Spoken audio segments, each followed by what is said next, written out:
فتنادوا مصبحين أن اغدوا على حرثكم إن كنتم صارمين فانطلقوا وهم يتخافتون ألا يدخلنها اليوم عليكم مسكين وغدوا على حرد قادرين فلما رأوها قالوا إنا لضالون بل نحن محرومون قال أوسطهم ألم أقل لكم لولا تسبحون قالوا سبحان ربنا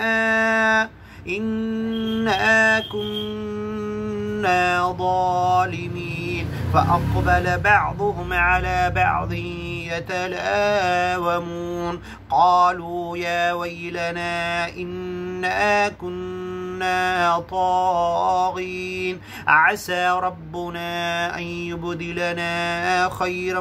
منها إنا إلى ربنا راغبون كذلك العذاب ولعذاب الآخرة أكبر لو كانوا يعلمون إن للمتقين عند ربهم جنات النعيم أفنجعل المسلمين كالمجرمين ما لكم كيف تحكمون أم لكم كتاب فيه تدرسون إن لكم فيه لما تخيرون أم لكم كتاب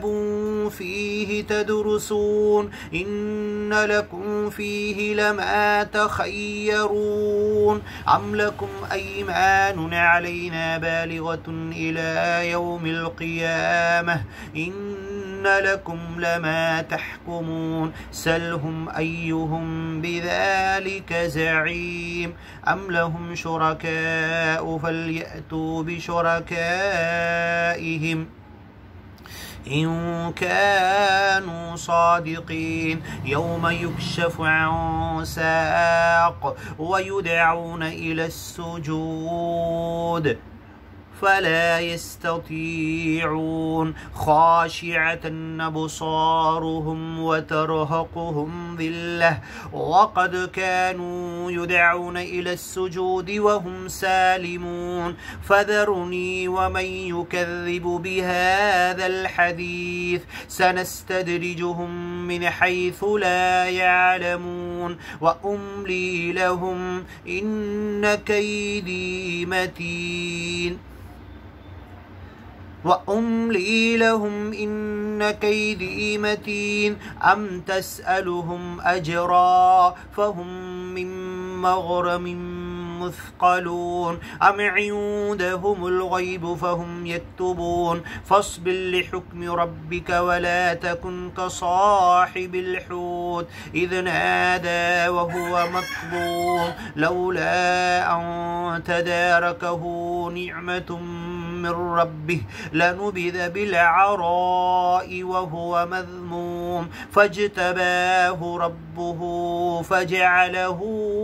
من الصالحين وإن يكاد الذين كفروا ليزلقونك بأبصارهم لما سمعوا الذكر ويقولون إنه لمجنون وما هو إلا ذكر للعالمين